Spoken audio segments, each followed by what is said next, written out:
السلام علیکم ورحمۃ اللہ وبرکاتہ الحمد للہ رب العالمین والصلاة والسلام علی سید الانبیاء والمرسلین اما بعد.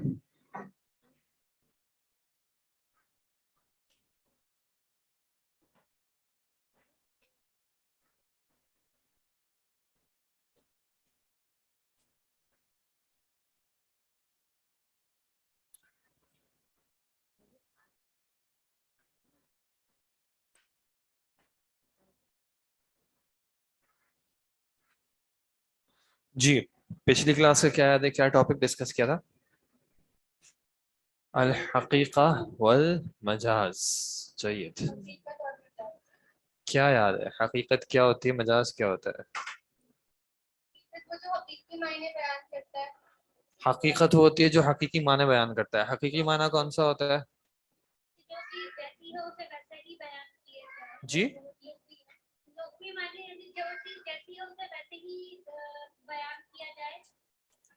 نہیں، مزے کی بات نہیں ہو رہی. بات آپ کی صحیح ہے لیکن اس میں جو وہ کیا کہتے ہیں بلز آئے، جو مین جو چیز ہے نا، مجاز از میٹافوریکل اینڈ حقیقت از لٹرل، یا لغتاً حقیقی، شرعاً حقیقی، عرفاً حقیقی. یہ تو اس کی ٹائپس ہے نا. حقیقت کی بات کی تھی کہ حقیقی کلام وہ ہوتا ہے جو اس معنی پہ دلالت کرے جس کے لیے وہ بنایا گیا تھا. ٹھیک ہے، ایک ورڈ جب اس کو ڈرائیو کیا گیا تھا، اس کو وضع کیا گیا تھا، تو وہ اس حقیقت یعنی اس معنی کے لیے کیا گیا تھا. وہ معنی جو ہے اس کا حقیقی معنی کہلاتا ہے یا حقیقت کہلاتا ہے. پھر ہم نے ڈسکس کیا تھا کہ کچھ یعنی ایک تو لغت کے اعتبار سے حقیقت ہے کہ اہل لغت نے جب اس ورڈ کو یوز کیا تھا اوریجنلی تو اس معنی کے لیے یوز کیا تھا. اور اس کے اپوزٹ میں مجاز کیا تھا کہ اس کو کسی ایسے معنی میں یوز کر لینا جو اوریجنل اس کا نہیں تھا بلکہ کسی اور وجہ سے. ٹھیک ہے، اس میں حقیقت سے کوئی مشابہت ہو تو وہ پھر مجاز ہے. اور اس چیز کو اوائڈ کرنے کے لیے کہ یہ ہم نہ کہیں کہ مجاز کوئی چیز ہوتی ہے یا مجاز کی طرف جایا جائے، تو انہوں نے کہا کہ حقیقت اصل میں تین طرح کی کہلائے گی. ایک حقیقت ہے جو لغوی حقیقت کہلائے گی کہ اہل لغت نے اس ورڈ کو کیوں ڈرائیو کیا تھا. دوسری حقیقت حقیقت شرعی کہلائے گی کہ شریعت نے اس ورڈ کو کس معنی کے لیے استعمال کیا ہے. اور تیسری ہم نے کہا تھا حقیقت عرفی کہ عرف میں اس ورڈ کو کس معنی میں استعمال کیا جاتا ہے. تو انہوں نے کہا کہ یہ تین جو ہے پھر حقیقتیں ہو جائیں گی. ٹھیک ہے جی، اس کو اب ہم ذرا سا کتاب سے دیکھ لیتے ہیں. الحقیقہ والمجاز. ٹھیک ہے، پیج نمبر بن رہا ہے 19. پچھلی بار آن لائن نے ریڈ کیا تھا if I remember correctly. اہل لغت جس کو مختص کرے. نعم، یہاں سے کوئی پڑھنے میں انٹرسٹڈ ہے مائک میں؟ کلاس میں سے کوئی پڑھنے میں انٹرسٹڈ ہے مائک میں؟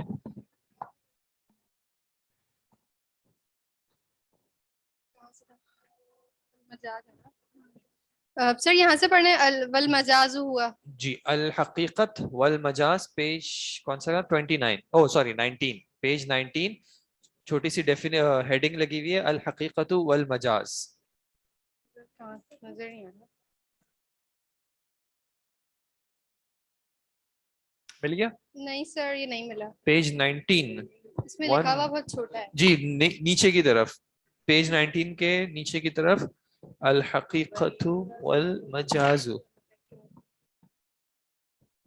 سر یہ بک میں بہت چھوٹا لکھا ہوا ہے تو اس طرح. اچھا چلیں پھر آن لائن کوئی ریڈ کرنا چاہ رہے ہیں؟ آپ کرنا چاہ رہے ہیں؟ آپ تھوڑا کر لیں پھر آن لائن والوں کو تھوڑی دیر بات کہتے ہیں. الحقيقة والمجاز وينقسم الكلام من حيث الاستعمال إلى حقيقة ومجاز. اس کا معنی کیا ہے؟ کلام کی تقسیم، مائک آپ کا دوست ہے. کلام کی تقسیم اس کے استعمال پر إلى حقیقت کے حساب سے اور مجازن حساب سے. استعمال کے اعتبار سے کلام کی تقسیم کی جاتی ہے حقیقت اور مجاز میں. یعنی ایک کلام کو کس طرح استعمال کیا جاتا ہے اس اعتبار سے کلام کی دو ٹائپس ہیں، ایک ہے حقیقت اور دوسری ہے مجاز. فالحقیقت ہی اللفظ المستعمل مستعمل فيما وضع له فيما وضع له. وضع له. فالحقیقت حقیقت کیا ہوتی ہے؟ ہی اللفظ المستعمل جو مستعمل ہے یعنی اس کو استعمال کیا جاتا ہے کس معنی میں؟ فیما وضع له وضع اس معنی میں جس کے لیے اس کو وضع کیا گیا ہے. وضع کیا گیا مطلب جی بنایا گیا بنایا گیا ہے. ٹھیک ہے، جس معنی کے لیے ایک ورڈ کو بنایا گیا تھا یہ اس کی حقیقت ہے. مثال کے طور پہ دروازہ. لغتاً مطلب دروازہ کس معنی کے لیے، کس چیز کے لیے استعمال کیا گیا؟ کھولنے بند کرنے کے لیے، پردے کے لیے، یعنی ایک انٹرنس جہاں سے ہوتی ہے، ٹھیک سیکیورٹی ہے، کے لیے. ایک انٹرنس جہاں سے ہوتی ہے اس کو ہم دروازہ کہتے ہیں. ٹھیک ہے، اب وہ لکڑی کا بھی ہو سکتا ہے، وہ لوہے کا بھی ہو سکتا ہے. اگر ایک شخص کھڑکی سے داخل ہو جائے تو کیا حقیقتاً یہ دروازہ ہے؟ نہیں ہے. ٹھیک ہے، کیونکہ کھڑکی اس مقصد کے لیے نہیں تھی. دروازہ بنایا اس طرح جاتا ہے کہ ایک شخص اس سے آنا جانا کر سکے. یہ اس کی اصل وضع کے اعتبار سے. اس کی مثال کیا لکھی ہوئی ہے؟ اسد للحیوان المفترس. اسد کس کے لیے؟ الحیوان المفترس. یہ جو اردو میں کیا ورڈ استعمال ہوتا ہے مفترس کا؟ چیڑ پھاڑنے والے جانور، یعنی جو جنگلی جانور ہیں، وہ حیوان جو کہ افتراس، جھپٹنے والا، یعنی نوچنے والے. اب جی خونخوار جزاک اللہ خیر. خونخوار جانور کے لیے اسد کا ورڈ اصل میں استعمال کیا گیا خونخوار جانور کے لیے. یعنی آپ معلوم ہے کہ کون سا جانور ہے، اس کے لیے اصل میں استعمال کیا گیا. ٹھیک ہے، اب اس ڈیٹیل کو چھوڑ دیں، آپ کو حقیقت کی تعریف سمجھ میں آ گئی. وہ لفظ یعنی لفظ جو کہ استعمال کیا جائے اس معنی میں جس کے لیے اس کو بنایا گیا تھا. اب اس کے بعد یہ کہہ رہے ہیں نیکسٹ پیج پہ دیکھیں، وَتَنْقَسِمُ الْحَقِيقَةُ. Second line, وَتَنْقَسِمُ الْحَقِيقَةُ. تنقسم الحقیقت الى ثلاثة اقسام لغویۃ و شرعیۃ و عرفیہ. اور حقیقت کو شیخ صاحب کہہ رہے ہیں کہ اس کی 3 ٹائپس ہیں، ایک لغوی، ایک شرعی اور ایک عرفی. اب یہ تعریف پڑھیں. فاللغویۃ اللغویۃ ہی اللفظ المستعمل فيما وضع له في اللغت. حقیقہ لغویہ کون سی کہلائے گی؟ کہ لفظ کو اس معنی میں استعمال کیا جائے جس کے لیے وہ لغت میں وضع کیا گیا تھا. یعنی اہل لغت نے جس کو اس معنی میں استعمال کیا گیا تھا، اگر آپ اس معنی میں استعمال کر رہے ہیں تو یہ حقیقہ لغویہ کہلائے گی. جیسے کہ اسد کو ایک خونخوار جانور کے لیے استعمال کیا گیا. یہاں پہ شیخ صاحب نے مثال دی ہے، مثال ذالک الصلاۃ. شیخ صاحب نے مثال دی صلاۃ. صلاۃ کو لغوی کس معنی میں استعمال کیا گیا؟ الدعاء. ٹھیک ہے، فإن حقیقتها اللغویہ الدعاء. صلاۃ کا لغوی جو استعمال تھا وہ تھا دعا کے معنی میں، کہ اہل لغت نے جب صلاۃ کا ورڈ استعمال کیا تو انہوں نے استعمال کیا دعا کے لیے. اس کے بعد الحقیقہ شرعیہ پڑھیں. حقیقت شرعیہ ہی اللفظ المستعمل فيما وضع له الشرع. فی الشرع. حقیقہ شرعیہ کیا ہوگی؟ کہ ایک لفظ کو استعمال کیا جائے اس معنی میں جس کے لیے شریعت نے اس کو وضع کیا ہے. شریعت نے اس کو وضع کیا گیا کس طرح کیا ہے؟ مثال کے طور پہ شیخ صاحب کہہ لیں الصلاۃ. صلاۃ کو شریعت نے کس معنی میں استعمال کیا ہے، اس کی شرعی حقیقت کیا ہے؟ وہ اقوال اور وہ افعال جو کہ انسان جانتا ہے، یعنی معلوم ہے، جو تکبیر سے شروع ہوتے ہیں اور سلام پہ ختم ہوتے ہیں. یعنی ایک عبادت ہے پوری جس میں اقوال و افعال دونوں شامل ہوتے ہیں. یہ عبادت شروع کیسے ہوتی ہے؟ انسان تکبیر کرتا ہے، اس کے بعد اس عبادت میں داخل ہو جاتا ہے اور نکلتا کیسے؟ سلام کر کے. یہ جو پوری عبادت ہے شریعت نے اس عبادت کے لیے صلاۃ کا ورڈ استعمال کیا ہے. تو صلاۃ کو اس معنی میں استعمال اگر کیا جائے گا تو یہ اس کی حقیقت شرعیہ ہوگی. ٹھیک ہے، اور پھر اس کی حیت کے ساتھ، اس کی تمام چیزوں کے ساتھ. والحقیقہ العرفیہ، مائک مائک مائک مائک. والحقیقت العرفیہ. والحقیقت العرفیہ ہی اللفظ المستعمل فيما وضع له في العرف. حقیقہ عرفیہ کیا ہوگی؟ کہ لفظ کو اس معنی میں استعمال کیا جائے جس کے لیے عرف والوں نے اس کو وضع کیا یا استعمال کیا.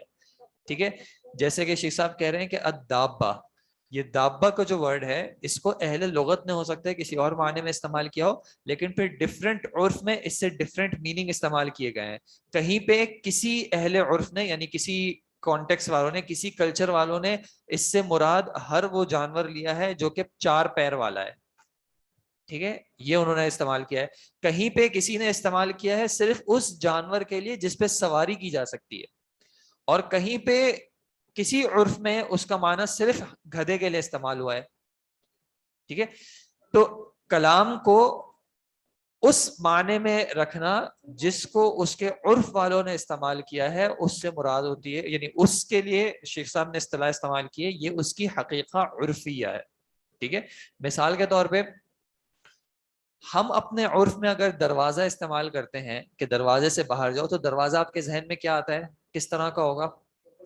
چوکھٹ بنی ہوئی ہوگی، یا لکڑی کا ہوگا، یا لوہے کا ہوگا، کسی بھی سالڈ مٹیریل کا ہوگا. ہم شہر میں رہتے ہیں، گاؤں میں آپ جائیں گے وہاں بولیں گے دروازہ، میں نے گھر پہ دروازہ، میرے گھر میں دروازہ ہے. وہاں پہ ضروری نہیں ہے کہ اس طرح کا کوئی سالڈ معاملہ آ رہا ہو.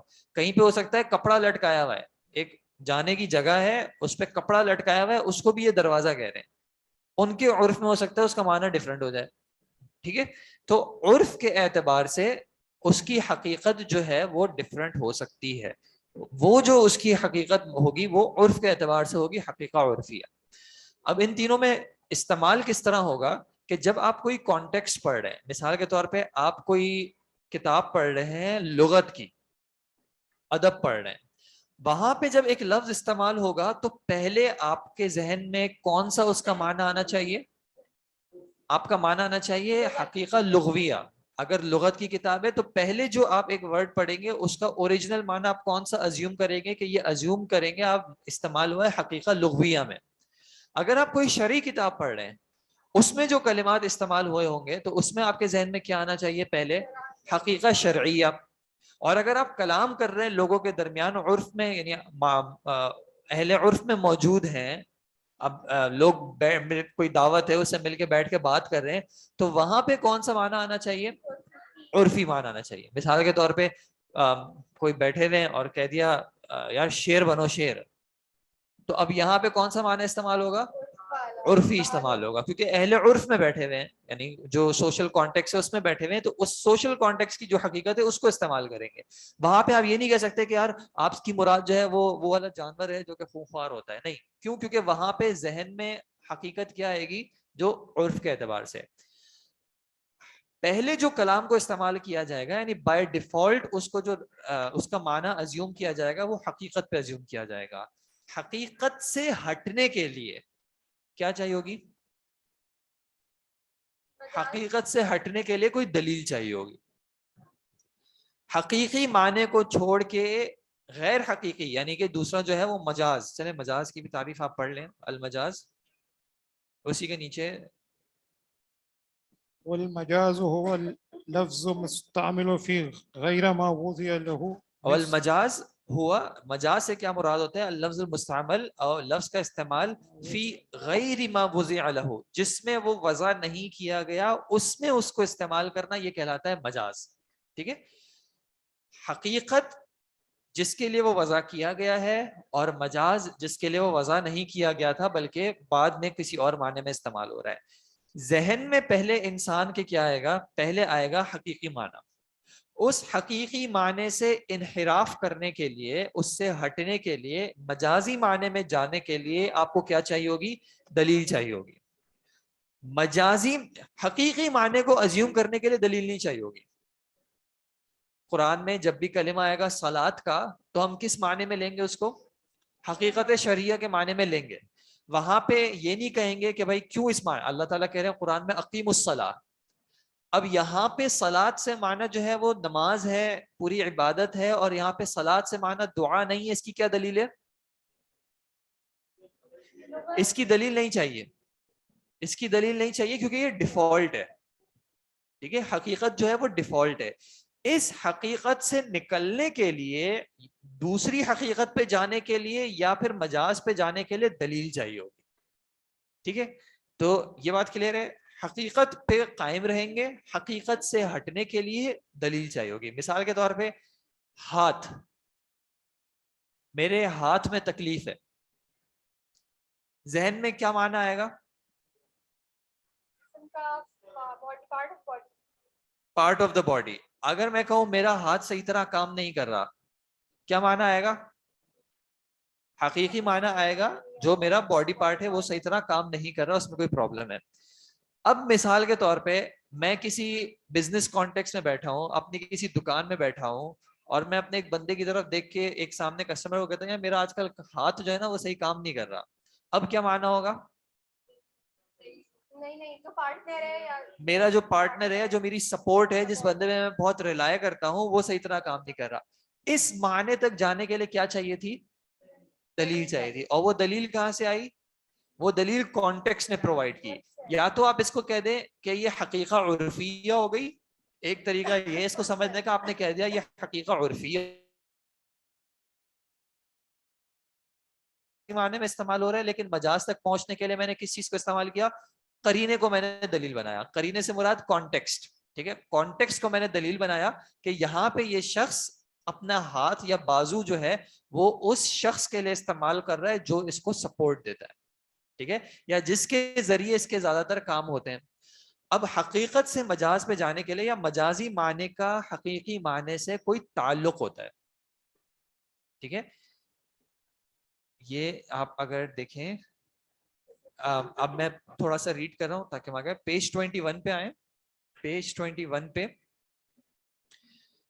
پہلے یہ لائن دیکھ لیں, یہ لائن نمبر 3 یا 4 بنتی ہے, ولا يجوز حمل اللفظ على مجازه الا بدلیل صحیح, کہ نہیں جائز ہے کسی لفظ کو اس کے مجازی معنی پہ اتارنا الا یہ کہ آپ کے پاس کوئی صحیح دلیل ہو. وہ دلیل کیسی ہو؟ یمنع من ارادت الحقیقہ, جو کہ اس کو حقیقی ارادے سے منع کر رہی ہو. وہو ما یسمى فی علم البیان بالقرینہ, علم بیان میں اس کو کیا کہتے ہیں؟ قرینہ کہتے ہیں. کہ آپ کے پاس ایک دلیل ہے جو کہ آپ کو اس چیز کی اجازت دے رہی ہے کہ آپ اس کلام کو حقیقی معنی کے بجائے مجازی معنی پہ لے جائیں.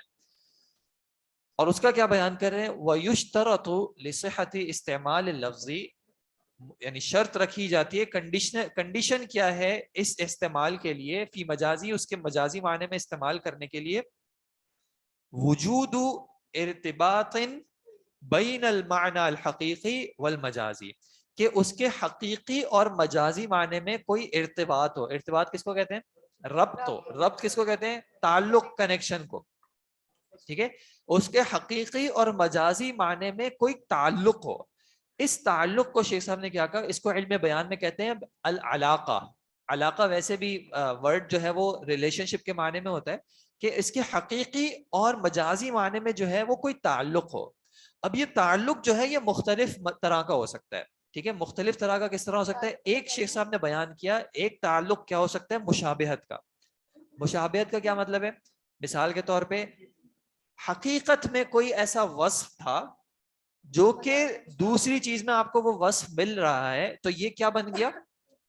مشابہت مل گئی. یہ مشابہت ایک تعلق بن گیا جس کی وجہ سے آپ حقیقی معنی کو اس معنی میں استعمال کر رہے ہیں. شیر کو انسان کے لیے کیسے استعمال کر رہے ہیں؟ شیر میں ایک وصف ملی بہادری کی, یا بہت زیادہ کیا کہیں گے ایگریسو یا کریج کی, کریج بہادری کی بات ہو گئی, اور آپ نے اس کو کسی اور انسان کے اندر دیکھ کے آپ نے وہ مشابہت جنریٹ کر کے آپ نے اس معنی کو اس معنی کے لیے استعمال کر لیا. یا جیسے ابھی میں نے اگزامپل دی, ہاتھ جسم کا ایک عضو ہے, اور کسی شخص کے لیے ہاتھ کا کلمہ استعمال کرنا, کیوں؟ کیونکہ ہاتھ وہ ہے جس پہ آپ ریلائے کرتے ہیں, جس سے آپ سپورٹ حاصل کرتے ہیں. کہیں بیٹھتے ہیں تو ہاتھ سے ٹیک لگاتے ہیں, اپنے جسم کو سپورٹ دیتے ہیں, تو اسی یا قوت حاصل کرتے ہیں. تو اسی طرح اگر ایک شخص سے آپ قوت حاصل کر رہے ہیں, اس پہ آپ ریلائے کر رہے ہیں, تو اس کو یہ کیا ہو گئی؟ مشابہت ہو گئی, معنوی مشابہت, ٹھیک ہے. تو یہ آپ کو مل گیا ایک علاقہ, کہ آپ اس چیز کو, اس معنی کو, اس حقیقت کو اس معنی میں استعمال کر لیں, ٹھیک ہے. تو ایک شیخ صاحب نے کیا اگزامپل دی کہ یہ علاقہ کس طرح کا ہو سکتا ہے؟ مشابہت ہو سکتی ہے. مشابہت بالوصف ہو سکتی ہے. اب وہ وصف جو ہے وہ معنوی بھی ہو سکتی ہے یا ظاہری بھی ہو سکتی ہے, کبھی دکھنے میں ہو سکتی ہے. چاند سا چہرہ ہم کہتے ہیں, ٹھیک ہے. تو چاند, اس سے مشابہت کس چیز کی ہے؟ اس کے ظاہری پہلو کی. ورنہ اصل میں چاند پہ جا کے دیکھیں چاند کیسا ہے تو پھر نہیں کہیں گے چاند جیسا چہرہ ہے. ٹھیک ہے. یا پھر کوئی جیسے میں نے کہا صفاتی معنی بھی ہو سکتا ہے, جیسے بہادری ہم نے دیکھی, بہادری ضروری نہیں ہے کہ آپ کو میجریبل ٹرمز میں مل رہی ہو, ایک انسان کے اندر کا وصف ہے, ٹھیک ہے, تو وہ بھی مل رہا. سر آپ نے اس تعلق کو کیا کہا تھا, اس میں اس کیا لفظ ہے, مطلب جو ربط ہے یہ حقیقی معنی سے یہ جو کنیکشن ہے, ربط ہے, اس کو کہتے ہیں علم بیان میں العلاقہ, العلاقہ بین المعنی الحقیقی والمجازی. اب یہ علاقہ جو ہے یہ مختلف طرح کا ہو سکتا ہے, ان میں ایک ایگزامپل ہے مشابہت, ٹھیک ہے, کہ دونوں کے درمیان ایک مشابہت ہے, وصفی مشابہت آپ کہہ لیں, ٹھیک ہے. دوسرا ایک طریقہ کیا ہے, یا دوسرا یہ علاقہ کیا ہو سکتا ہے جو کہ نیچے شیخ صاحب نے ذکر کیا ہے, کہ وہ مجاز عقلی مجاز ہو. یعنی میں آپ کو ویسے بتا دیتا ہوں, باقی عبارت کو ہم اس میں نہیں جا رہے. عقلی مجاز کا کیا مطلب ہے, مثال کے طور پہ اگر میں کہتا ہوں کہ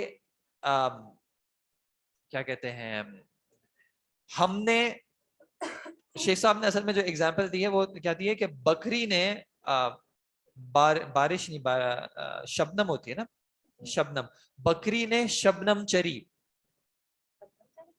اس کا مطلب کیا ہے, گھاس چری, بکری نے گھاس چری یعنی گھاس کھائی. لیکن گھاس کی جگہ شبنم کا ورڈ کیوں استعمال کیا, کیونکہ شبنم گھاس پر گرتی کہ گھاس پہ ہم جیسے صبح سردی کی صبح میں دیکھیں گے تو آپ کو گھاس پہ شبنم ملے گی, تو اصل میں اس نے شبنم نہیں کھائی. عقلی طور پہ ہم سمجھتے ہیں اس بات کو کہ اس نے شبنم نہیں کھائی, اس نے گھاس کھائی. تو اس میں عقلی طور پہ انسان کو ایک بات سمجھ میں آ رہی ہے, ٹھیک ہے.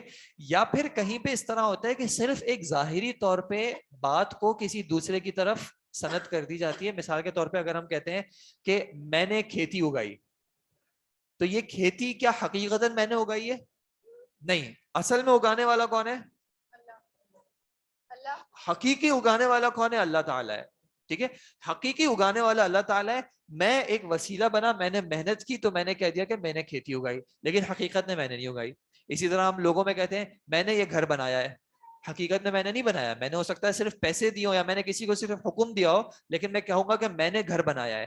اب یہ جو میں کہہ رہا ہوں کہ میں نے یہ گھر بنایا ہے, یہ میں مجازی طور پہ کہہ رہا ہوں, کیونکہ آپ کو پتا ہے کہ یہ اصل میں نے جا کے نہیں بنایا تھا, بلکہ ایک کسی کاریگر نے بنایا ہوگا.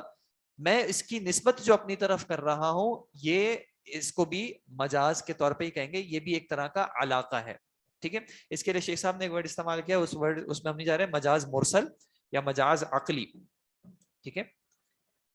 مجاز مرسل شیخ صاحب نے کہا ہے کہ یہ کبھی کبھی ایسا ہوتا ہے کہ کلام میں کوئی ورڈ یا تو زیادہ کر دیا جاتا ہے یا حذف کر دیا جاتا ہے. اس کی میں نے آپ کو اگزامپل دی تھی, وَاسْأَلِ الْقَرْيَةَ, قرآن میں جو آیت ہے وَاسْأَلِ الْقَرْيَةَ, کہ آپ سوال کریں کس سے, بستی سے کریں. لیکن یہاں پہ اصل میں محذوف کیا ہے, وَاسْأَلْ أَهْلَ الْقَرْيَةَ, ٹھیک ہے. یہ بات کیسے سمجھ میں آئی, کیونکہ عقلی طور پہ بھی انسان کو یہ بات پتا ہے کہ مراد یہ نہیں ہے کہ جا کے دیواروں سے پوچھو یا بستی سے, مطلب ایکچوئل بستی سے پوچھو.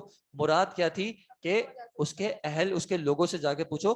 کلام میں اس بات کو حذف کر دیا گیا, لیکن یہ محذوف جو ہے یہ معلوم ہے بولنے والے کو بھی اور سننے والے کو, ٹھیک ہے جی. عقلی کو مجاز مرسل کہتے ہیں جی, عقلی کو مجاز مرسل, عقلی کو مجاز مرسل نہیں کہتے, اس لیے میں اس ٹرم کو استعمال نہیں کر رہا. یہ اصل میں ٹرمز جو ہے نا, یہ علم بیان یعنی جو لنگوسٹک کے ایکسپرٹس ہوتے ہیں اور منطق میں یہ والے کلمات زیادہ استعمال ہوتے ہیں. تو ان ورڈز کو آپ اگر چھوڑ دیں, آپ صرف یہ سمجھ لیں کہ حقیقی معنی سے مجازی معنی کی طرف جانے کے لیے دلیل چاہیے, اور یہ دلیل جو ہے وہ ان دونوں معنی میں کوئی ربط ہوگا, کوئی کنیکشن ہوگا, کوئی علاقہ ہوگا. یہ علاقہ جو ہے یہ عقلی بھی ہو سکتا ہے, یعنی عقلی طور پہ آپ کو یہ بات سمجھ میں آ رہی ہو. یہ علاقہ جو ہے کوئی وصف میں مشابہت بھی ہو سکتی ہے, یا یہ علاقہ صرف بولنے میں ہو سکتا ہے کہ آپ کو پتا ہے کہ اصل میں بولنے میں مراد کیا تھی, کہیں پہ کوئی ورڈ زیادہ کر دیا, کہیں پہ کوئی ورڈ کم کر دیا, تو فرق نہیں پڑتا. مثال کے طور پہ ہم کہتے ہیں A T M machine, A T M machine آپ نے سنا ہے, تو اے ٹی ایم مشین میں مسئلہ کیا ہے,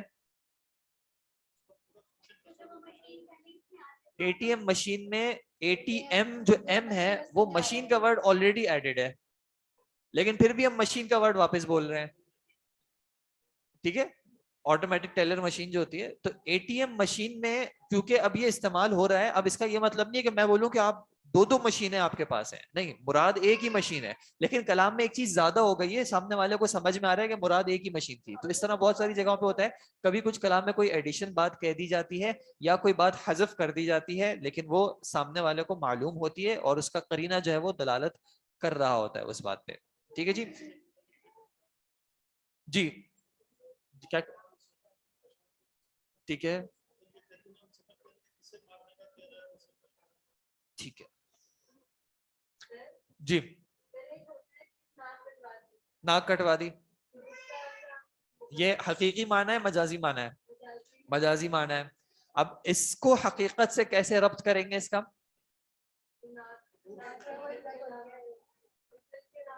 عزت کی علامت کیوں کرتے ہیں اچھا اب یہ اگر آپ کو لاسٹ ٹائم یاد ہو لاسٹ ٹائم میں نے آپ کو بتایا تھا کہ یہ جو وصف نکالنا ہے کبھی کبھی اس میں اختلاف آ جاتا ہے جیسے میں نے آپ کو شعر میں بتایا تھا کہ شعر میں ایک شخص ہو سکتا ہے وہ کہہ رہا ہو بہادری کی وجہ سے دوسرا شخص ہو رہا ہو کہ اس کی جو ہیبت ہے یا وہ جس طریقے سے بول رہا ہے ایسے دھاڑ رہا ہے تو یہ وصف میں کبھی اختلاف آ سکتا ہے اگر آپ کو یاد ہو بیچ میں پہلے ایک بار سوال آیا تھا کہ حکمت کبھی کچھ ان چیزوں کی نکالی جاتی ہے تو میں نے آپ کو اس وقت بتایا تھا کبھی ایسا ہو سکتا ہے کہ ایک عالم کوئی اور حکمت نکالو دوسرا عالم کوئی اور حکمت نکالو تو اس طرح یہاں پہ بھی ہوتا ہے کہ یہ حقیقت اور مجاز کا جو ربط ہے کنیکشن جو ہے کبھی اس میں اختلاف ہو سکتا ہے ایک شخص کہے کہ اس کا یہ پہلو بن رہا ہے دوسرا کہے کہ اس کا یہ پہلو بن رہا ہے تو یہ ہو سکتا ہے اب جیسے آپ نے بات کی ناک کی تو ناک میں کیوں کہتے ہیں کیونکہ جب انسان تھوڑا خوش ہوتا ہے یا اردو میں کہتے ہیں چوڑے میں ہوتا ہے تو وہ کیا کرتا ہے اس کی گردن اوپر ہوتی ہے جب گردن اوپر ہوتی ہے تو اس کی ناک اوپر ہوتی ہے اور جب وہ تھوڑا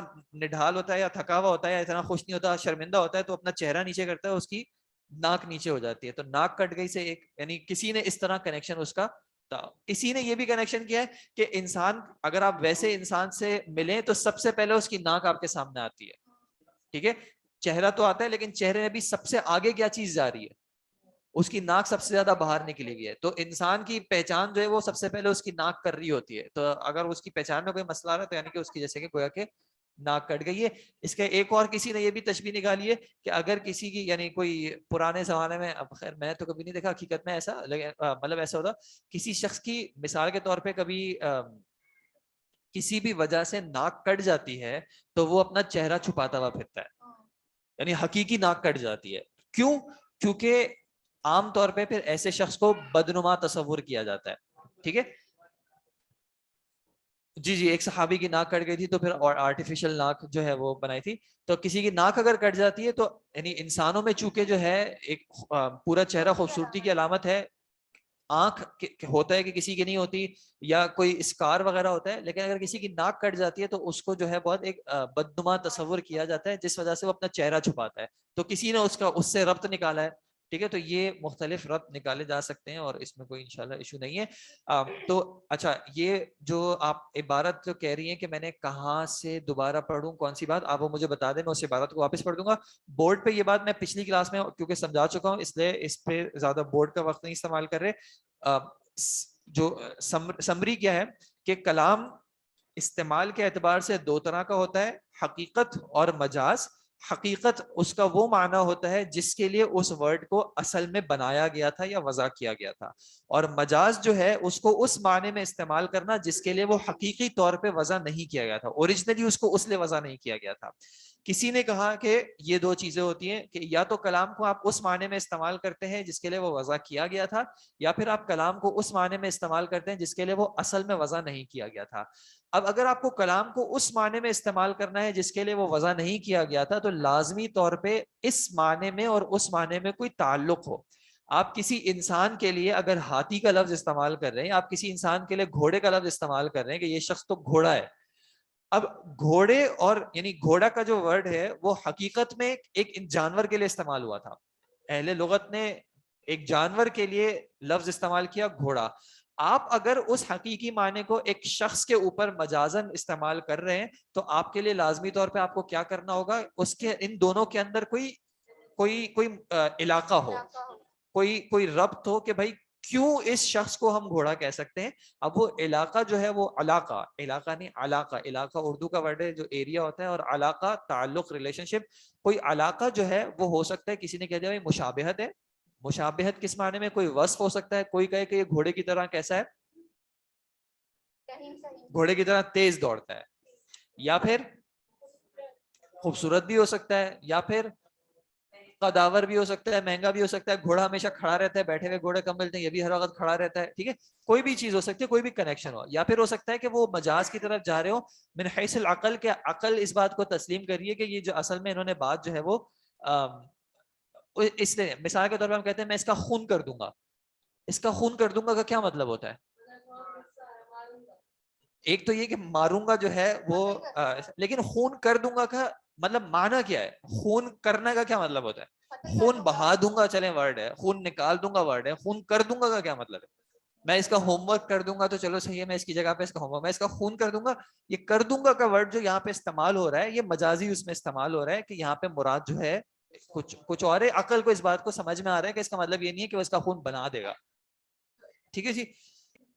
دوسروں نے کہا, یعنی انہوں نے کہا کہ جب ہم یہ مجاز کا ایک چیپٹر کھولتے ہیں تو اس میں مسئلہ یہ آتا ہے کہ ایسا ہوا کہ لوگوں نے کلام سے, خاص کر چونکہ ہم شرعی کانٹیکس میں بات کر رہے ہیں کہ شریعت کے نصوص کو دوسرے معنی میں لے جانے کے لیے ان کے پاس یہ دروازہ کھل گیا اور انہوں نے کہہ دیا کہ یہاں پہ کلام جو ہے وہ حقیقت مراد نہیں, یہاں پہ کلام جو ہے مجازی طور پہ مراد ہے.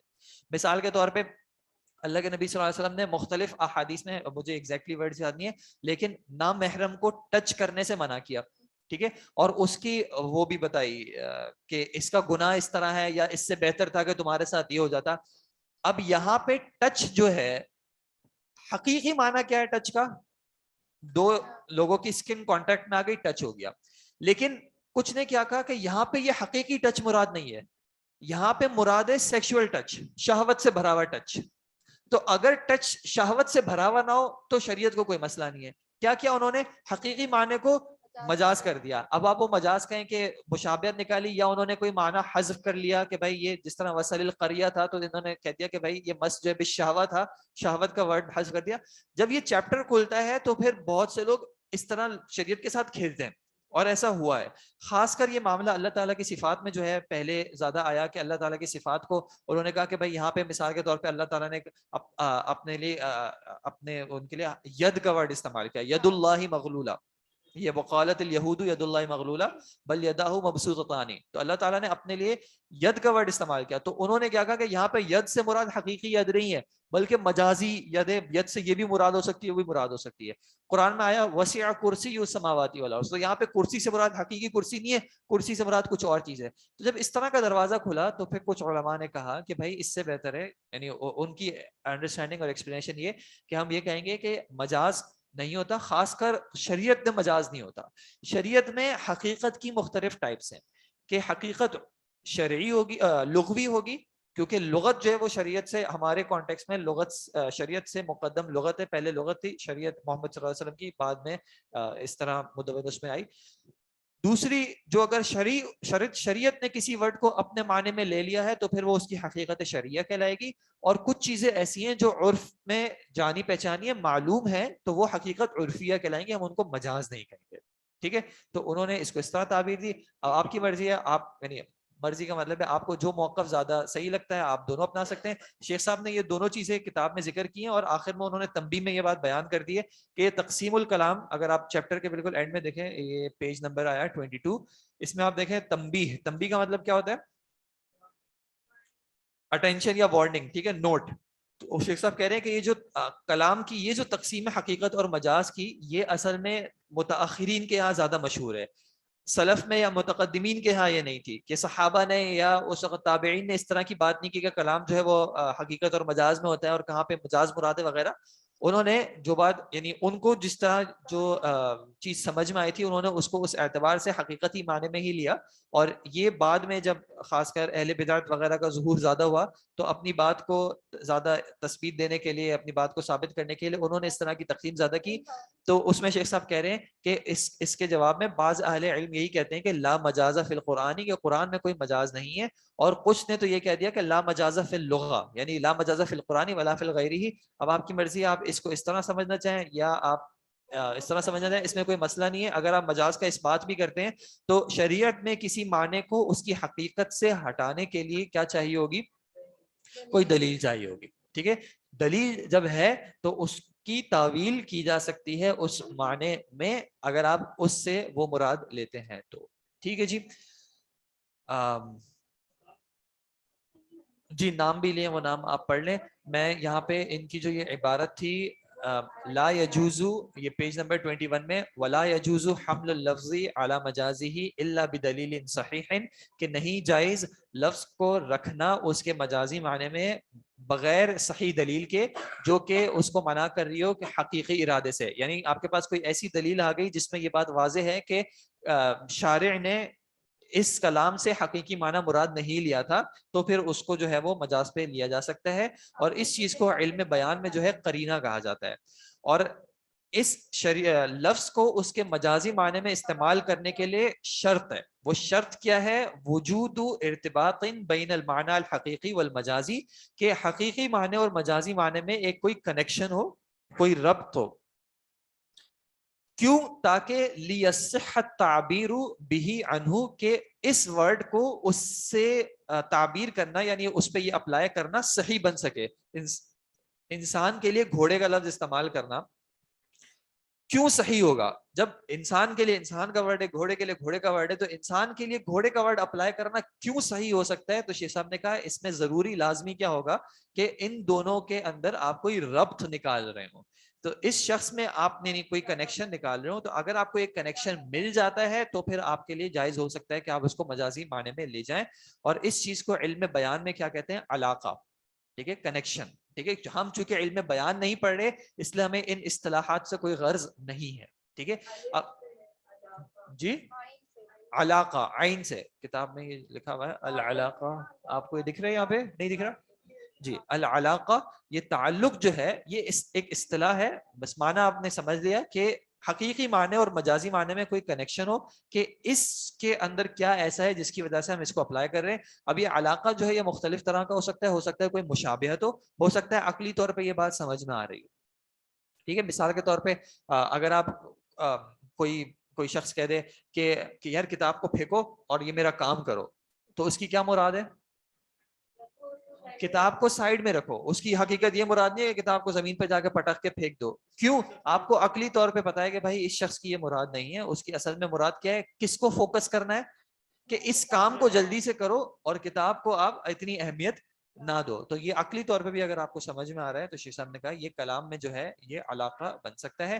یا کبھی کبھی ایسا ہوتا ہے کہ صرف الفاظ میں کسی چیز کی طرف اضافت کی جا رہی ہوتی ہے، لیکن حقیقت میں یعنی ذہن کو پتا ہے کہ اصل میں جو نسبت ہے وہ اس کی طرف نہیں کی جا رہی. مثال کے طور پہ ہم کہتے ہیں پولیٹیشنز کے بارے میں کہتے ہیں انہوں نے سارا ملک خراب کیا، یا چلے کسی بادشاہ کے بارے میں اگر کہتے ہیں کہ بادشاہ نے محل تعمیر کیا، یا کون سا وہ تاج محل کس نے بنایا تھا؟ اگر سوال ہے کہ کس نے تاج محل بنایا تھا، تو آپ اگر شاہجہاں کہیں تو ایک شخص کہہ سکتا ہے کہ اصل میں تو شاہجہاں صرف بیٹھا ہوا تھا، وہ تو صرف دیکھ رہا ہوگا زیادہ سے زیادہ. اصل میں کس نے بنایا؟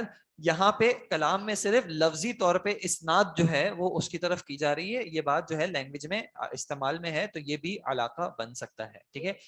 علم بیان یہ لینگویج کے حوالے سے جس طرح ہم نحو صرف پڑھ رہے ہیں، تو اس طرح لینگویج کے اور بھی بہت سارے علوم ہیں جس میں بیان بھی ہے، بلاغت بھی ہے، اور بھی بہت سارے علوم ہیں جن کا فوکس ڈفرینٹ چیزوں پہ ہوتا ہے. تو یہ لینگویج کے علوم کی ایک قسم ہے. ٹھیک ہے جی. ایک سوال پوچھنا ہے. جی علاقہ ابھی تیسری بار بتایا ہے ٹیکنیکلی، دوسری بار نہیں تیسری بار. علاقہ کنیکشن ہوتا ہے، حقیقی معنی اور مجازی معنی میں کوئی کنیکشن ہوگا.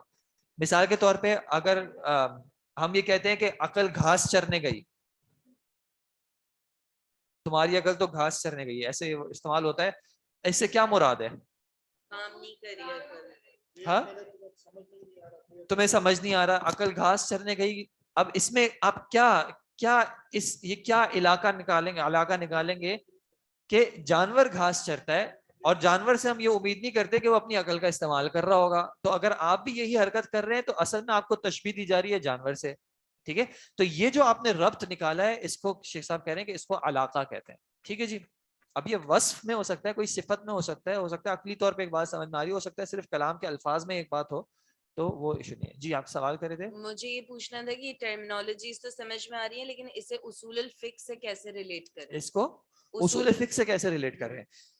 شریعت میں جو کلام استعمال ہو رہا ہے، ٹھیک ہے، اب اس میں کہاں پہ کلام کو حقیقت کے طور پہ رکھا جائے گا اور کہاں پہ نہیں رکھا جائے گا. کیونکہ اگر آپ حقیقی معنی سے ہٹائیں گے، یعنی اب مثال کے طور پہ اقیم الصلاۃ، اب ایک شخص کہتے ہیں اقیم الصلاۃ میں اللہ تعالیٰ حکم دے رہے ہیں صلاۃ کو قائم کرنے کا، اور صلاۃ کا معنی کیا ہوتا ہے؟ دعا ہوتا ہے. تو یہاں پہ اللہ تعالیٰ کی مراد ہے کہ ہم سب ملیں اور ہم سب کھڑے ہوئے اور ہم سب نے دعا کی اور ہم نے اللہ تعالیٰ کے حکم پہ عمل کر لیا. تو ہم اس کو کیا کہیں گے کہ یہاں پہ آپ سے خطا ہوئی. اور وہ خطا کیا ہوئی ہے کہ آپ جو صلاۃ کا معنی لے رہے ہیں وہ صلاۃ کا حقیقی معنی ہے کہاں پہ؟ لغت میں.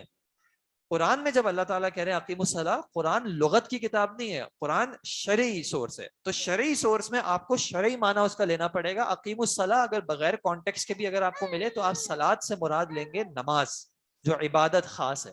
ٹھیک ہے، تو اس طرح. لیکن اگر کہیں پہ دلیل آ جائے گی، ٹھیک ہے، جیسے ہم نے پچھلی بار دیکھا تھا ان اللہ و ملائکتہ یصلون علی النبی، اب یہ صلاۃ کا ورڈ استعمال ہو رہا ہے، سیم حروف اصلیاں ہیں، لیکن یہاں پہ ہم اللہ اور فرشتوں کی طرف نماز ایسوسیٹ نہیں کریں گے کہ معاذ اللہ اللہ تعالیٰ اور فرشتے جو ہے وہ نبی صلی اللہ علیہ وسلم کے لیے نماز پڑھتے ہیں، یہ معنی نہیں لے سکتے، کیونکہ یہ شریعت کے مخالف ہو جائے گا پھر. کہ عبادت کس کے لیے ہے؟ مخلوق کے لیے ہے، یعنی مخلوق پہ لازم ہے، اللہ کے لیے، ریورس نہیں ہے. ٹھیک ہے، تو اصل میں کلام کو کس معنی پہ رکھا جائے گا؟ اصول فقہ اس چیز کو، اب دیکھیں بات ساری یہ، جب آپ شریعت کے ڈیفالٹ کو سمجھ لیں گے نا تو آپ کو سمجھ میں آ جائے گا کہ کہاں پہ دلیل کی ضرورت ہے کہاں پہ نہیں، یا کس کو دلیل دینی ہے کس کو نہیں دینی ہے. جب ایک چیز اپنے ڈیفالٹ پہ کھڑی ہے تو ڈیفالٹ کے لیے دلیل نہیں مانگی جائے گی. تو شریعت کا ڈیفالٹ کیا یہ کیسے پتا چلے گا؟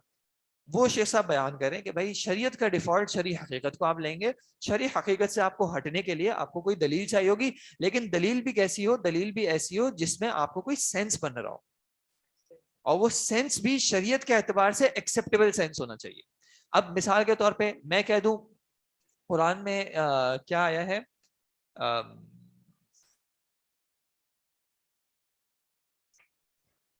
چلے گدھے کا ورڈ، گدھا حلال ہے یا حرام ہے؟ حرام ہے، ٹھیک ہے. لیکن حمر الوحشی جو ہے، الحمر الوحشی، وہ کس کے لیے استعمال کیا جاتا ہے؟ ہم جس کو عام طور پہ زیبرا کہہ دیتے ہیں. ٹھیک ہے، لیکن اگر زیبرے کے لیے انہوں نے اگر حمر کا ورڈ استعمال کیا ہے تو کیا وہ یہ کہہ سکتے کہ بھائی ہمارے ہاں تو عرف میں یہ حمر میں ہی شامل ہے تو ہم اس کو استعمال نہیں کریں گے؟ نہیں، وہاں پہ آپ کا عرف مراد نہیں ہے. یعنی شریعت جو ہے وہ ہر جگہ پہ ہر اس کا عرف نہیں کنسیڈر کرے گی. کچھ چیزیں شریعت نے اپنی بتا دی ہیں کہ بھائی یہ آپ کو اس طرح فالو کرنا ہے. اب آپ کا عرف اس چیز کی اجازت دیتا ہی نہیں دیتا. شریعت کو اس چیز سے کوئی خاص غرض ہو سکتا ہے آپ کو ایک چیز اچھی نہ لگتی ہو. اللہ کے نبی صلی اللہ علیہ وسلم کے سامنے کیا آیا کھانے کے لیے؟ کو زیادہ ضب جو ہے، ضب آیا. ٹھیک ہے، شریعت نے جائز کیا، شریعت نے جائز کیا، اللہ کے نبی صلی اللہ علیہ وسلم منع نہیں کیا، لیکن کھایا نہیں، ذاتی طور پہ نہیں پسند تھا. لیکن ہم کسی اور کو نہیں کہہ سکتے کہ اللہ کے نبی نے نہیں کھایا صلی اللہ علیہ وسلم تو آپ بھی نہ کھاؤ. کیوں؟ کیونکہ ان کے عرف میں ان کو وہ چیز نہیں اچھی. اب اسی طرح یہ ہیڈ کور کا معاملہ ہے، ٹھیک ہے، کہ کچھ کہتے ہیں کہ بھائی نماز ہیڈ کور کے بغیر ہو نہیں سکتی. کیوں نہیں ہو سکتی؟ آپ ثابت کریں کہ اللہ کے نبی صلی اللہ علیہ وسلم نے کبھی اس کے بغیر ہیڈ کور کے بغیر نماز پڑھی ہو. تو سوال آئے گا کہ اس وقت ان کا عرف کیا تھا؟ وہاں پہ مردوں کے لیے عرف ہیڈ کور کرنا تھا یا نہیں تھا؟ اگر اس وقت مردوں کے لیے عرف ہیڈ کور کرنا تھا تو پھر نبی صلی اللہ علیہ وسلم کیوں اتاریں گے؟ نہیں اتاریں گے. ہم کیوں ثابت کریں گے؟ ہمیں پھر شریعت سے ثابت کرنا پڑے گا کہ آپ بتائیں کہ ہیڈ کور کرنے کو شریعت نے نماز کا حصہ کیسے بنایا ہے. کیوں؟ کیونکہ اس کے مقابلے میں آپ کو دوسرا عرف ملتا ہے اور وہ ہے لباس پہننا. لباس پہننا بھی عرف میں ثابت ہے، لیکن اس کے باوجود شریعت نے کہا ہے کہ نماز پڑھتے وقت آپ کو سطر کور کرنا ہے. کیوں ضرورت پڑی تھی؟ عرف میں تو دونوں چیزیں کور ہو رہی تھی، ہیڈ بھی کور ہو رہا تھا، بدن بھی کور ہو رہا تھا، لیکن شریعت نے خاص کیا کہ بدن جو ہے آپ کو کور کرنا ہے، چاہے آپ کے عرف میں کور ہو رہا تھا. لیکن سر کور کرنے کے بارے میں شریعت نے کوئی صراحت کوئی بات نہیں کی ہے. تو بدن کے بارے میں جب کہہ دیا کہ بھائی لباس پہننا ہے تو لباس نماز کے لیے شرط ہو گیا، لیکن ہیڈ کور کرنا، مردوں کی بات کر رہے ہیں، ہیڈ کور کرنا نماز کے لیے شرط نہیں بن سکتا. اسی طرح داڑھی، لحیہ، عرف تھا اس وقت کا یا نہیں تھا؟ تھا. مرد رکھتے تھے، کفار سے بھی ثابت ہے، قریش سے بھی ثابت ہے، یہودیوں سے بھی ثابت ہے، لیکن پھر بھی اللہ کے نبی صلی اللہ علیہ وسلم نے کہا کہ یہ کرو. شریعت نے اس کو پوائنٹ بنایا. جب شریعت نے اس کو اپنی حقیقت شرعی بنا لیا، اب ایک شخص اس چیز کا دعویٰ نہیں کر سکتا کہ یہ تو اس وقت کے لوگوں کا کام تھا، یہ تو اس وقت کا عرف تھا. اس وقت کا عرف ہوگا، لیکن شریعت نے اس حقیقت عرفیہ کو حقیقت شرعیہ بنا دیا. اب یہ قیامت تک حقیقت شرعیہ رہے گی, چاہے عرب کیسے بھی تھے یا چاہے اب کے عرب کیسے بھی ہو جائیں, اس سے فرق نہیں پڑتا. اب جب ایک چیز حقیقت شرعیہ ہو گئی تو وہ حقیقت عرفیہ سے نکل چکی ہے, حقیقت لغویہ سے بھی نکل چکی ہے. اب آپ اس کو حقیقت شرعیہ ہی کنسیڈر کریں گے, الا یہ کہ آپ کے پاس کوئی دلیل آئے, ایسی دلیل جو کہ اس کو وہاں سے نکال رہی ہو. ٹھیک ہے جی.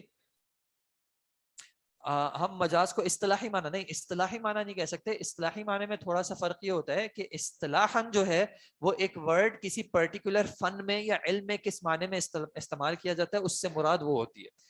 اس کے لیے ہو سکتا ہے کوئی مراد یعنی کوئی علاقہ ہو, اور ہو سکتا ہے کوئی علاقہ نہ بھی ہو. اصطلاح میں ضروری نہیں ہے کہ دونوں کے درمیان کوئی علاقہ ہو. 4 لوگ ملتے ہیں, وہ بیٹھتے ہیں, کہتے ہیں کہ یار ہم ایک مثال کے طور پہ جب نحوی پہلے علم النحو جو ہے وہ ایسے ترتیب میں نہیں تھا. ٹھیک ہے, ہمارے شیخ نے ایک ایگزامپل دی مثال کے طور پہ کہ پہلے زمانے میں ایک شخص اپنے بچے کو کیا اس نے کہیں پہ کہہ دیا ابی کا, ٹھیک ہے, اور حق یہ تھا کہ وہاں پہ جو ورڈ آئے یہ آئے نسب کے ساتھ. تو اس نے اپنے بچے کو بولا افتح فما کا. افتح فما کا سے کیا مراد تھا؟ ابی کا نہ کو ابا کا کہو. اس نے کہا افتح فما کا. ٹھیک ہے, اب اس نے کسی بھی طریقے سے اپنے بچے کو بات سمجھا دی کہ یہاں پہ اس کو جر نہیں پڑھنا, نصب پڑھنا ہے. یہ اصطلاح بعد میں آئی کہ ضمہ فتحہ کسرہ یا رفع نصب جر, یہ بعد میں آئی. اب رفع میں ضروری نہیں ہے کہ اس کا بلندی سے کوئی معنی لازمی طور پہ ہو. نحویوں نے کہا کہ بھائی ہم اس چیز کو اس ورڈ سے تعبیر دے رہے ہیں, ان کے نزدیک یہ قابل قبول ہو گئی, ان کے یہاں ہو گئی تو جان دیں, کوئی مسئلہ نہیں ہے. تو اصطلاحی معنی کو مجازی معنی ضروری نہیں ہے ہم کہیں. مجازی معنی یہ ہے کہ جس ورڈ کو اس پرٹیکولر کانٹیکسٹ کی حقیقت میں استعمال نہیں کیا گیا, اس کے علاوہ کسی اور معنی میں لے جائیں گے تو وہ جو ہے اس کا مجاز کہلائے گا. عرف سے مراد کیا ہوتی ہے جی؟ عرف کس کو کہتے ہیں؟ کلچر میں کوئی چیز جو کامن ہو. عرف میں ویسے جو ورڈ موجود ہے وہ ہے یعنی پہچان کا, ٹھیک ہے, جس سے معروف کا ورڈ بھی نکلا ہے. ٹھیک ہے, عرف سے مراد یہ انشاءاللہ ویسے اصول فقہ میں بھی ایک یہ ٹاپک عرف کا آئے گا, تب اس کو تفصیل میں دیکھ لیں گے. فی الحال آپ یہ سمجھ لیں کہ جس پرٹیکولر کانٹیکسٹ میں آپ ہوں, جی ٹریڈیشن بھی کہہ سکتے ہیں, لیکن جس پرٹیکولر کانٹیکسٹ میں آپ ہوں اس میں جو چیز جانی پہچانی ہے کہ آپ کو کسی کو زیادہ سمجھانی نہ پڑے. آپ یہاں پہ کسی کو کہتے ہیں بھائی میرے لیے سواری لے آؤ, اور وہ آپ کے لیے گدھا لے آتا ہے, تو آپ اس کو ایکسیپٹ کریں گے؟ نہیں کریں گے. لیکن آپ کسی گاؤں میں جائیں گے, اس کو کہیں گے میرے لیے سواری لے آؤ, ہو سکتا ہے وہ لے آئے, ہو سکتا ہے وہ کوئی گائے بیل بھی لے آئے کہ بھائی اس پہ بیٹھ کے آپ چلے جاؤ. ان کے یہاں وہ چیز معلوم ہے, آپ کے یہاں یہ چیز معلوم یا معروف نہیں ہے. تو آپ کے سوشل کانٹیکسٹ میں جو چیز پہچانی ہوئی ہے, جانی ہوئی ہے, اس کو کہتے ہیں عرف, جس ماحول میں رائج ہو. ٹھیک ہے جی, ٹھیک ہے. تو یہ ہمارا حقیقت اور مجاز کا ٹاپک ہوا, الحمدللہ ختم. اب ہمارے پاس ٹائم تھوڑا سا کم ہے, تو اس لیے ہم صرف نیکسٹ ٹاپک کو تھوڑا سا شروع کر رہے ہیں زیادہ ڈیٹیل میں. ان کو بولیں جماعت نہ شروع کریں, لوگوں کے اجر کو ضائع نہ کریں ان کو. جی انشاءاللہ وہ ذہن سے نکل جاتا ہے کبھی کبھی.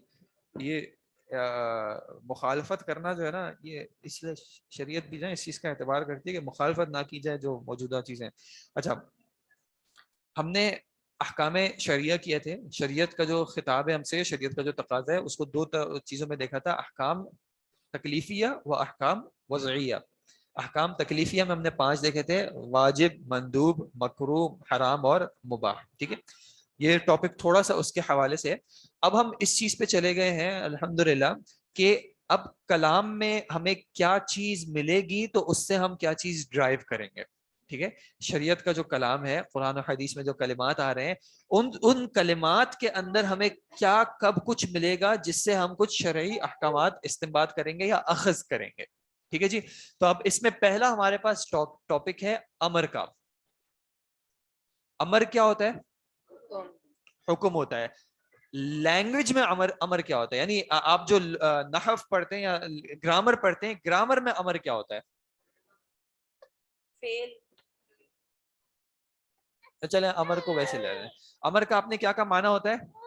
حکم. ٹھیک ہے, حکم سے کیا مطلب ہوتا ہے؟ اچھا, حکم دیتا کون ہے؟ حاکم. اختیار والا جو کہ کیا ہوگا؟ آپ نے کیا ورڈ استعمال کیا؟ جو اوپر ہوگا. ٹھیک ہے, اوپر والا حکم دیتا ہے نیچے والے کو. اب وہ کیسے کیسے حکم دے سکتا ہے؟ ہو سکتا ہے وہ زبان سے کچھ ایسا کہے, ٹھیک ہے, یا ہو سکتا ہے وہ قول کہے کچھ ایسا, یا ہو سکتا ہے وہ کوئی اشارہ دے, ٹھیک ہے. مثال کے طور پہ آپ نے کسی کو حکم دینا ہے, کوئی ایگزامپل دیں, قول کی کیا ہو سکتی ہے حکم کی؟ پانی لاؤ, پانی لاؤ, پانی لاؤ, ٹھیک ہے, پانی لاؤ, اٹھ جاؤ, یا چلے اٹھ جاؤ دیکھ لیتے ہیں, اٹھ جاؤ زیادہ آسان ہے کیونکہ اس کا اشارہ میں بنا سکتا ہوں, اٹھ جاؤ. اب آپ نے کسی کو کہا اٹھ جاؤ, اگر آپ اوپر ہیں, اوپر سے مراد یہ نہیں کہ فرسٹ فلور وہ والا فلور, اوپر سے مراد کیا ہے کہ کہنے والا کسی ایسی پوزیشن پہ ہو جو کہ سننے والے سے اوپر کنسیڈر کی جاتی ہو مانوی طور پہ. مثال کے طور پہ ریلیشن شپ میں ہو سکتا ہے کہ اگر پیرنٹس اپنے بچوں کو کہہ رہے ہیں, ہو سکتا ہے اسٹڈی ایجوکیشنل کانٹیکس میں استاد اگر اپنے اسٹوڈنٹس کو کہہ رہا ہے, آرگنائزیشنل کانٹیکس میں اگر باس اپنے کسی جاب کرنے والے کو سب آرڈینیٹ کو کہہ رہے ہیں. کبھی ہو سکتا ہے کہ یہ اصل میں اوپر نہ ہو لیکن سمجھتا ہو اپنے آپ کو اوپر, ٹھیک ہے. جب یہ سمجھتا ہے اپنا, کسی بھی وجہ سے ہو سکتا ہے, مثال کے طور پہ کبھی ایسا ہو سکتا ہے کہ کوئی حق اس کا ہو, دو اسٹوڈنٹس بیٹھے ہوئے ہیں, ایک نے دوسرے کی کتاب لے لی, اب جس کی کتاب لی گئی وہ کہہ رہا ہے میری کتاب واپس کرو, وہ کیا دے رہا ہے اس کو؟ حکم دے رہا ہے. وہ اپنے آپ کو اوپر سمجھ رہا ہے. کیوں اوپر سمجھ رہا ہے؟ کیونکہ اس کی پراپرٹی, کیونکہ کتاب میری ہے, میرا حق ہے. اب میں اپنے آپ کو اوپر سمجھ رہا ہوں. ضروری نہیں ہے کہ ہم دونوں میں سے کوئی اوپر نیچے تھا, لیکن یہاں پہ میں کسی بھی وجہ سے اوپر آ گیا ہوں, تو یہ اوپر کا معنی آ گیا. اب قول میں کیا آ گیا؟ آپ نے کہا اٹھ جاؤ. جب آپ نے ایک شخص کو کہا اٹھ جاؤ, تو اب اس پہ کیا ہے؟ لازم ہے کہ وہ اس امر کی مطابقت کرے. اور کب کرے؟ ایک تو آپ نے قول سے کیا کیا, آپ نے اس کے اوپر لازم کر دیا. لازم کا مطلب کیا ہے کہ اگر وہ نہیں کرے گا تو آپ کو کوئی پرابلم ہوگا, آپ کو ایشو ہوگا. آپ سوال کریں گے کیوں نہیں کیا جبکہ میں نے کہا تھا آپ کو. گھر میں آپ کے یہاں کوئی کام کرتا ہے, آپ نے اس کو کہہ دیا کہ یہاں سے کچرا صاف کرو, اور وہ نہیں کرتے, تو آپ کو پرابلم ہوگا. آپ کہیں گے کہ نہیں, آپ نے کیوں نہیں کیا. کرنے پہ یو آر اوکے, نہ کرنے پہ آپ اس کی پکڑ کر رہے ہیں. یہ کون سا حکم شرعی تکلیفی ہے؟ واجب, ٹھیک ہے. لازم واجب. جب کسی کو حکم دیا جاتا ہے تو اٹ از ایز اف آپ اس کے اوپر ایک چیز کو واجب کر رہے ہیں. جب میں نے آپ کو کہا کہ آپ یہاں سے اٹھ جائیں, اب آپ کا بیٹھنا جو ہے وہ ایکسیپٹیبل نہیں ہے. دوسرا یہ, آپ نے اس کو کہا اٹھ جائیں, وہ آدھے گھنٹے بیٹھا رہے, آدھے گھنٹے کے بعد اٹھے, کہ آپ نے کہا تھا اٹھ جاؤ, دیکھیں میں اب اٹھ گیا ہوں, تو اس کی بات قابل قبول ہوگی؟ اس حکم میں عام طور پہ جو ہے فوراً جو ہے یہ شامل ہوتا ہے, ٹھیک ہے, کہ جو حکم دیا گیا ہے اس پہ عمل کرنا ہے فوری طور پہ. آپ کو کہا پانی لے آئیں, اس سے یہ مراد نہیں ہے کہ کل آپ لے آئیں اور آپ یہ کہہ سکیں کہ یار آپ نے کل حکم دیا تھا تو آج میں اس حکم کی تعمیل میں پانی لایا ہوں تو اب آپ مجھ سے خوش ہو جائیں. نہیں, جب آپ کو حکم دیا گیا ہے تو حکم میں, امر میں, یہ دو چیزیں جو ہیں انڈرسٹوڈ ہیں. ایک یہ کہ وہ لازم کیا جا رہا ہے, واجب کیا جا رہا ہے. دوسرا یہ کہ اس میں فور کا معنی ہے ابھی ابھی کیا جائے. قول تو ثابت ہے اٹھ جاؤ, اٹھنے کے لیے اشارہ کیا کر سکتے ہیں؟ اٹھ جاؤ, ٹھیک ہے, اٹھ جاؤ. نہ بھی کہیں اشارے سے سمجھ میں آ سکتا ہے. تو ویسے تو امر کا معنی ہو سکتا ہے, یعنی امر کا معنی اشارے سے دیا جا سکتا ہے. ہمارے کانٹیکس میں یہ چیز اشارہ کیوں ایکسیپٹیبل نہیں ہوگا؟ شارع ہمیں اشارہ تو نہیں دے رہا نا, ہمیں تو اشارہ نہیں پہنچا نا, ہمیں حدیث پہنچی ہے. حدیث کس طرح پہنچی ہے؟ کلام کے ذریعے پہنچی ہے. جی, مدن پہنچا ہے تو وہ قول بن چکا ہے نا. ہم حدیث پڑھ سکتے ہیں نا, بولیں گے, ہمیں اشارے نہیں پہنچے ہیں فی الحال, ٹھیک ہے. ہم قول پہ ہی رہیں گے کہ شریعت کے وہ اقوال جو کہ شریعت نے دی ہیں وہ ہمارے لیے امر بنیں گے. اشارہ ویسے یعنی ایک طریقے سے آپ کہہ سکتے ہیں کہ معنی بن سکتا ہے, لیکن شریعت میں ہمارے لیے, کیونکہ ہم اللہ کے نبی صلی اللہ علیہ وسلم کے سامنے نہیں ہے کہ وہ ہمیں اس طرح کے اشارہ دیں, یا پھر اللہ تعالیٰ نے اس طرح کا نہیں کیا. اللہ تعالیٰ نے کلام کے ذریعے ناس سے لوگوں سے خطاب کیا ہے. تو امر میں صحابہ نے بیان کر دیا, ہم تک جو پہنچے وہ اقوال کی کلام کی فارم میں ہی پہنچا ہے. شریعت کا وہ قول جو کہ ہم پہ کوئی چیز لازم کرے فوری طور پہ, اس میں ہمیں کسی چیز کا حکم دیا جا رہا ہے, اور حکم امر میں کس چیز کا دیا جاتا ہے؟ طلب الفعلی، کہ آپ یہ کرو، ٹھیک ہے، طلب الفعل ہو، اس میں لازمی طور پہ کیا جا رہا ہو اور فوری طور پہ کیا جا رہا ہو. اب شریعت یہ حکم کیسے دیتی ہے؟ شریعت یہ حکم صیغ الامر کے ذریعے دیتی ہے. صیغ الامر سے کیا مراد ہے؟ اب یہ والا امر ہے جو کہ آپ نے گرامر میں پڑھا ہے، ٹھیک ہے. امر کیسے بنتا ہے؟ مثال کے طور پہ فتح یفتح، یفتح سے فعل امر کیسے بنے گا؟ اس کو ہٹا دیا جائے گا، افتح. اس طریقے سے یہ ثلاثی مجرد کا، ثلاثی مزید فی کا، رباعی کا بھی جو بنتا ہے، اس طریقے سے جو بنتا ہے یہ کیا کہلاتا ہے؟ فعل امر. ایک شریعت نے ہمیں امر جو ہے ایک صیغہ یہ استعمال کیا فعل امر کا، دوسرا جو ہے وہ لام الامر استعمال کیا ہے. لام الامر کون سا والا ہوتا ہے؟ جو کہ لام مکسور، یہ عام طور پہ غائب کے صیغوں کے ساتھ، متکلم کے صیغوں کے ساتھ، یا پھر مجہول کے صیغوں کے ساتھ، ٹھیک ہے. جیسے کہ لی یفعل، لی یفتح. لی یفتح کا مطلب کیا ہوگا؟ اس پہ لازم ہے کہ وہ کھولے، ٹھیک ہے. تو یہ لام الامر ہو سکتا ہے. اس کے علاوہ کچھ اسماء استعمال ہوتے ہیں،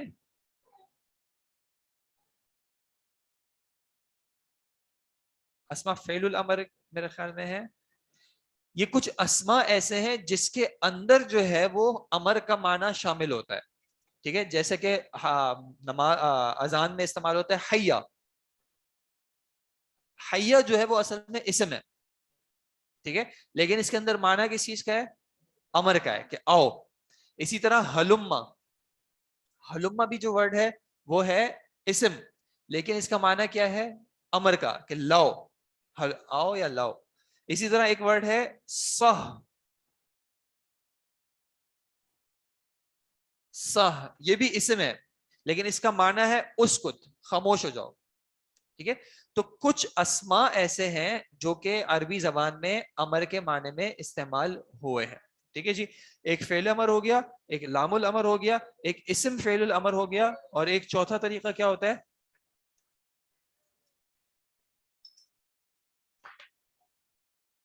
المضارع. نہیں، تین ہی، ٹھیک ہے جی. نہیں جی، کبھی ایسا ہوتا ہے کہ شریعت نے کوئی مصدر جو ہے وہ بمعنی امر استعمال کیا ہے، ٹھیک ہے. اس کو پھر ہم انشاءاللہ نیکسٹ کلاس میں کر لیں گے، مصدر بمعنی امر کو. یہ تین چیزیں امید ہے کہ آپ کو کلیئر ہوں گی. یہ دو تو آپ پہلے پڑھ چکے ہیں، فعل امر بھی آپ پڑھ چکے ہیں، لام الامر بھی آپ پڑھ چکے ہیں. یہ ہو سکتا ہے آپ کے لیے نئی چیز ہو کہ کچھ اسماء ایسے ہیں جو کہ لینگویج میں ہی امر کے معنی میں استعمال ہوئے ہیں، تو وہ بھی اگر کبھی شریعت نے استعمال کیے. تیسری یہ چیز ہے کہ شریعت نے کبھی جو ہے وہ مصدر کو بمعنی امر کے استعمال کیا ہے. اس کو انشاءاللہ پھر ہم کل کلاس ہوتی ہے تو کل انشاءاللہ یہاں سے شروع کر لیں، ٹھیک ہے جی. اور پھر اس کا ریویو بھی کر لیں گے. ابھی نماز کا ٹائم ہو گیا، اگر آپ کے کوئی کوشچنز ہوں تو معذرت، انشاءاللہ آپ ان کو کل کر لیجیے گا، تو پھر ان کو کل ایڈریس کر لیں گے. جزاکم اللہ خیر. السلام علیکم و رحمۃ اللہ وبرکاتہ. سبحانک اللہم و بحمدک.